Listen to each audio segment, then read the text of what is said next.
Bom, então aí a gente tinha a proteção da saúde com os curandeiros e a igreja era responsável pela assistência. Embasado no espiritismo, conhecimento vivenciado entre gerações. Então meu conhecimento passava de pai para filho, de avô para avó, de neto, né, de irmãos. Então era essa coisa baseada em espiritismo e nos conhecimentos de geração. A maioria dos problemas estava relacionado com vida em comunidade. Como assim? Lembra do feudalismo? Eu tinha que ficar fechado dentro de um muro. Então, como eu fazia a minha higiene? Se eu era uma pessoa limpa, porém o meu vizinho era sujo, eu tinha peste negra. Se eu não jogasse os excrementos da minha casa pela janela, mas meu vizinho jogava, o rato ia chegar em mim do mesmo jeito. Então aí eu ia ter esse problema de vida com comunidade, eu não tinha um saneamento básico, então se eu fosse mais higiênico, se eu fosse mais limpo, meu vizinho não, isso me prejudicaria. Controle das doenças traz uma melhora de ambiente físico e também de água tratada. Como assim? Se eu controlar as doenças, então se eu controlar a peste negra, se eu controlar aí a difteria, coqueluche, tétano, então se eu controlar essas doenças, eu tenho um ambiente físico melhor. E aí, para controlar também uma doença que matava muito naquela época, que era a diarreia e os vômitos, eu tinha que ter uma água tratada. Se eu tivesse uma água tratada, eu conseguiria aí diminuir muito meus óbitos. No Brasil, isso daí se iniciou no século XX.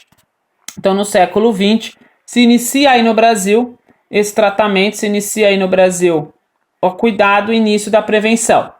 Entre 1500 a 1822, as atitudes sanitárias eram feitas em portos. Então chegava a embarcação, eu fazia minha atitude sanitária. Chegava a minha embarcação infestada de piolho, aquela minha região se infestava de piolho, eu fazia o tratamento sanitário daquilo lá, via as embarcações que estavam chegando, minimizava a transmissão da doença, mas depois que passava esse surto, eu não me preocupava mais. Aí vinha um outro surto, por exemplo, um surto de peste negra.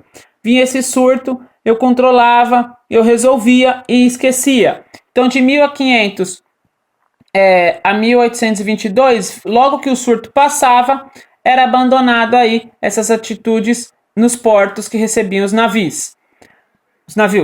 A medicina era acessível somente para quem tinha bom poder aquisitivo. Então, se eu era da realeza, se eu tinha dinheiro, se eu ganhei terra, se eu tinha escravos, eu tinha aí acesso à medicina. Se não, eu tinha aí que tentar como era antigamente.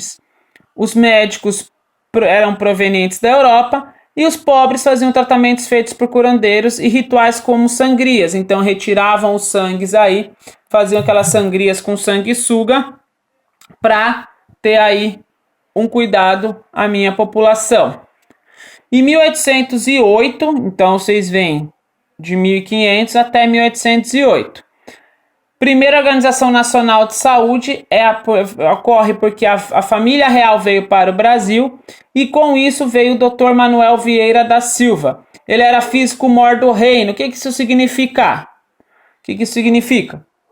Isso, que ele era um médico. Então acabou vindo aí médico para o Brasil. E aí em 1902 chega aqui nas nossas terras e desembarca aqui no Brasil um dos maiores sanitaristas que deu início aí a nossa região sanitária, a nossa melhora aí na saúde coletiva, ao nosso saneamento básico. Então, quem começou os primeiros passos da saúde coletiva foi Oswaldo Cruz, que apresentou uma nova era de higiene sanitária em combate à febre amarela. Então, ele se inicia aí no que estava mais tendo na época, que era combate à febre amarela. Então, ele começa aí a fazer esse combate e inicia aí ter uma higiene sanitária melhor. Instituto de Pesquisa do Rio de Janeiro foi fundado nesse ano também, em que se iniciam as pesquisas contra as doenças tropicais. Em 1904, Oswaldo Cruz traz a obrigatoriedade da vacina contra a varíola. E aí funda o Instituto Soroterápico do Rio de Janeiro. E aí nesse momento acontece uma das principais pontos da nossa história, que ficou conhecida aí como Revolta da Vacina. Alguém lembra?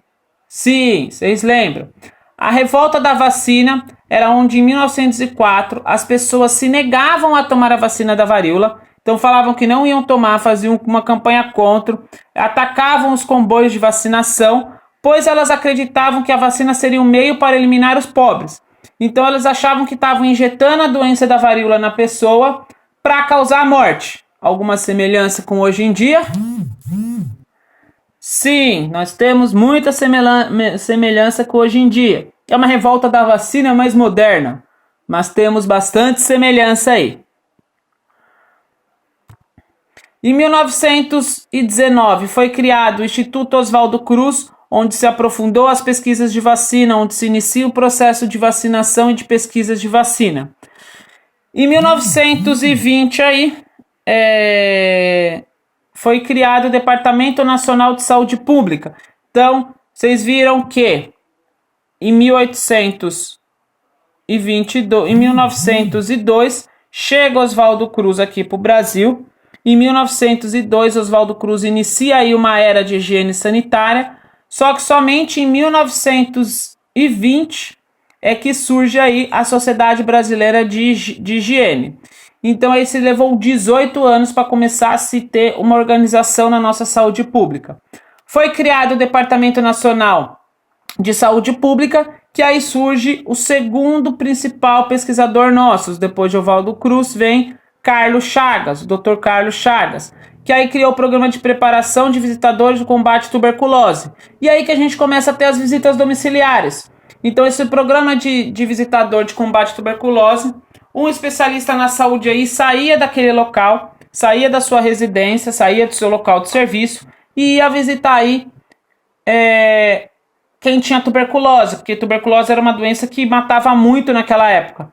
Então aí ele ia visitar, fazer as visitas domiciliares com essa equipe para o tratamento da tuberculose. Em 1921, Carlos Chagas recebe as enfermeiras americanas, porque a enfermagem americana estava mais envolvida devido a Florence Nightingale, que é uma escola americana, que é uma escola britânica. Então, a parte da enfermagem americana, a enfermagem britânica, estava muito mais envolvidas que nós. A nossa enfermagem aí a gente tinha a Ana Nery, que foi para a Guerra do Paraguai, mas aí a gente tinha Florence Nightingale aí, que é a patrona que todo mundo fala dela, que vocês já conheceram, que vocês já ouviram falar bastante dela. E aí essas enfermeiras americanas veio para contribuir no atendimento à saúde pública, no controle de tuberculose e de outras doenças transmissíveis. Como eu disse para vocês, tuberculose era muito mortífero, né? Matava muitas pessoas naquela época.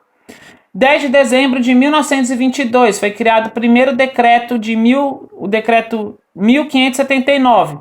Aí que começa a criar as escolas de enfermagem para a saúde pública, porque a gente tinha as escolas de enfermagem que formavam os técnicos e enfermeiros, mas a gente não tinha escola que era voltada para a saúde pública. Então os técnicos e enfermeiros sabiam fazer os seus cuidados voltados aos hospitais, mas não sabia fazer seus cuidados voltados à saúde pública, ao tratamento aí de tuberculose, de doenças transmissíveis e ver a sociedade como um todo. Então em 1922 foi criada a escola de enfermeiros no Departamento Nacional aí de Saúde Pública.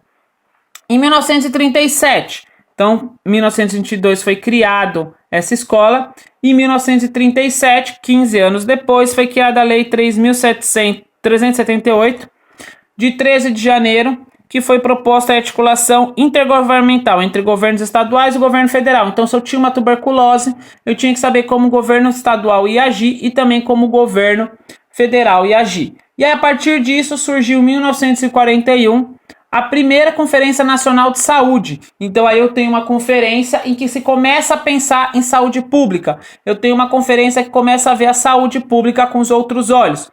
Então eu inicio aí a pesquisa da saúde pública em 1902 e 39 anos depois, em 1941, eu crio a primeira Conferência Nacional de Saúde Pública. E aí o tema dessa conferência era defesa sanitária, assistência social, proteção da maternidade, infância e adolescente. Se eu pensar em defesa sanitária, eu estou pensando aí nas doenças infectos contagiosas, as doenças transmissíveis. Assistência social, então eu estou pensando naquela pessoa que não tem condição de comprar um medicamento. Estou pensando naquela pessoa que não tem condição de se alimentar corretamente. Proteção da maternidade, então eu estou cuidando da criança da concepção, do nascimento, crescimento e na velhice. Então aqui eu começo o intuito de saúde coletiva, cuidar da pessoa como um todo em suas diferentes idades. Aí eu tenho uma reforma do Departamento Nacional de Saúde, que é o DNS, então ele começa a funcionar com o objetivo de combate à malária. Educação sanitária com ações de saneamento, de controle de doença e pesquisa sobre doenças tropicais. Então começo a pesquisar aí o que é importante para mim. Junto com isso surge o Ministério da Educação e da Saúde. Então eu junto dois ministérios, Educação e Saúde, para trabalharem junto para pensar na sociedade, educando e cuidando. 1950, eu tenho a segunda conferência. Então a primeira conferência aí foi em 1941. 9 anos depois, em 1950, eu tenho minha segunda conferência, que aí traz o tema de higiene, segurança do trabalho e prevenção da saúde dos trabalhadores e gestantes. Então começo também a pensar na higiene e na segurança, eu começo a saber que um saneamento básico é importante, eu começo a ver aí que uma água filtrada é importante, eu começo a ver que uma alimentação correta é importante, um trabalho seguro também. Então eu começo a ver a pessoa como um todo, no seu trabalho, na sua residência. 1953, então em 1941 eu tenho aí a criação o surgimento da reforma do Departamento Nacional de Saúde e o Serviço Especial de Saúde Pública, e aí em 1953 é criado o Ministério da Saúde. E aí em 1966, 13 anos depois, eu tenho o Instituto Nacional de Previdência Social, INSP. Nesse momento eu começo a pensar na minha sociedade como um todo. Nesse momento eu começo os primeiros passos para a formação do SUS. É aqui que o meu SUS vira um embrião. Por quê? Porque depois disso, desse Instituto Nacional de Previdência, nós aí temos foi criado o Programa de Integração Social, o PIS, e o Programa de Formação dos Patrimônios do Serviço Público, o PASEP. Vocês sabem isso, até hoje, que as pessoas têm direito ao PIS, PASEP, ganham dinheiro aí. Então é um programa social, de integração social. Então é um programa aí que eu começo a pensar que com o dinheiro a pessoa consegue ter uma melhor qualidade de vida. 1974 tem o Instituto Nacional de Assistência Médica da Previdência Social, o INAMPS. Aí começa o meu SUS sair da parte embrionária e virar um feto, uma criança. Em 1975 tem a Lei 6.229, que cria o Sistema Nacional de Saúde. Não é o nosso SUS, é o nosso SNS. Ele não surgiu o SUS ainda, vai surgir. Vocês vão ver que ele vai aparecer aí. Em 1977, eu tenho a Lei de Sistema Nacional da Previdência e da Assistência Social, o SINPS. E aí, em 1980, eu tenho abertura política devido ao fim da ditadura. Então, nesse tempo aí, estava sendo tudo feito junto à ditadura. 80, eu tenho abertura política devido ao fim da ditadura. E aí começa a surgir o Programa Nacional de Serviço Básico de Saúde, o PREV-Saúde. Em 1983, nós temos aí as Ações Integradas à Saúde. E aí a 8ª Conferência de Saúde, que foi um marco histórico para a gente, que foi em 17 de março de 1986, que foi a primeira conferência nacional a ser aberta para a sociedade. Como eu disse antes, em 1980 acabou a ditadura, então só em 1986 que nós tivemos a conferência aberta. Então significa o quê? A sociedade não participou do planejamento de saúde por 7 conferências. Ela só inicia a participar aí, a participar do programas de saúde, a participar de como vai ser criado esses programas de saúde a partir de 1986. E também começa aí a surgir o movimento de reforma sanitária. Surge o SUDS, que é o Sistema Unificado de Descentralização da Saúde, que aí sim é o nosso SUS com 9 meses, que é um convênio feito do INASP e dos governos estaduais. Ainda eu não tenho abranger toda a população, mas aí é o nosso SUS feito um feto, certo? Uma criança, ele já está nos 9 meses aí. E aí a gente tem a lei. Então aqui em 1986 surge o SUDS. 4 anos depois a gente tem a principal lei, que se chama Lei Orgânica da Saúde. É essa que vocês vão aprender, que o SUS se baseia inteiramente nela, que é a nossa Lei 8080 de 19 de setembro de 1990. Em 1990 surge o Sistema Único de Saúde. Em 1990 nós temos o nosso principal ponto de cuidado de hoje.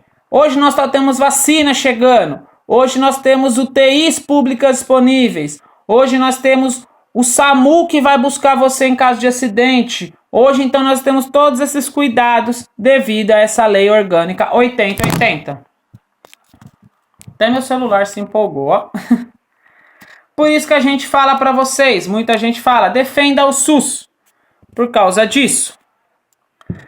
E aí, a Lei 8142, de 28 de dezembro, de 28 de dezembro de 1990, traz a participação popular e social no SUS, com controle social.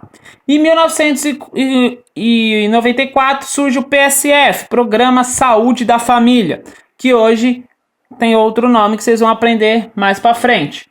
Em 2002 se tem aí a Lei 3189, que aí a gente regulamenta a atividade de agente comunitário de saúde. É aquela pessoa que vai até a sua casa, ver como está a sua família, e aí eles iniciam a visita domiciliar, e aí com isso se inicia. E aí a gente tem a Emenda Constitucional 51, que regulariza essa profissão no SUS, então acaba a precarização desse trabalho. Então aqui é para vocês terem uma ideia, aqui é para vocês verem que no século XIX ao XX a gente tem as primeiras ações de promoção de saúde pública. Em 1918, então, a gente teve a ausência da Organização de Planejamento de Ações. Em 1923, a gente aí tem essas previdências privadas. 1930, o Instituto de Aposentadoria. 64 a 80, como eu disse para vocês, a ditadura, então teve aí o surgimento dos hospitais militares, dos hospitais privados, movimento de reforma sanitária ainda dentro disso, Sistema Unificado e Descentralizado de Saúde em 87, depois da queda da ditadura, e por fim, em 1988, o início da criação do SUS, e em 90 a gente tem a Lei 8080.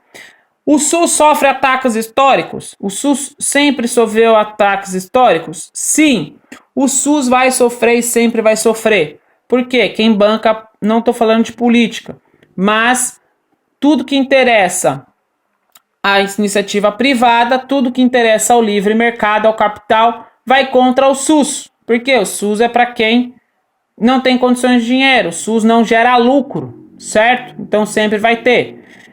Em 1985, então 90, criação do SUS, Lei 8080. 1990 teve a crise financeira de $80 por paciente. Esse custo aí cai para $44 por paciente, então cai pela metade. Aí vem o governo Itamar em 1993, faz a extinção do INAMPS, início da recuperação do nível de financiamento, faz o fim da reforma da previdência, do repasse da Previdência Social, instabilidade de fontes financeiras. Então, se eu tiro esse repasse da Previdência Social para o SUS, eu não tenho aí como bancar o meu sistema de saúde. Então, tem essa instabilidade aí. 95, eu tenho o governo Bresser, do FHC, que aí sim começa mais ataques do SUS, porque são medidas neoliberais. E aí tenta-se autorizar, como aconteceu agora, financiamento particular para o SUS, mas isso daí são princípios inconstitucionais. Em 2003, para vocês não acharem que é tudo maravilha, no governo Lula também teve arrecadação. E o último agora foi no governo Temer, o congelamento do repasse aí por 20 anos. E aqui a última linha do tempo para vocês lembrarem. 1988, criação do sistema de saúde. 1998, inicia aí os planos sobre saúde. 2000, a ANS, Agência Nacional de Saúde, então foi criada a ANS, por isso que os planos de saúde não são uma bagunça. E aí tem a classificação, temos a classificação aí do procedimento médico, fim da CPMF, lançamento de nova marca, que é o do negócio da medicina lá. E aí a gente tem esses protestos, então, para mostrar que o SUS também tem participação popular, certo? Então aí daqui a pouco eu envio para vocês aí os questionários, uma pesquisa aí para vocês, e aí eu já envio já o que a gente vai fazer na próxima aula. Muito obrigado. Tchau, tchau.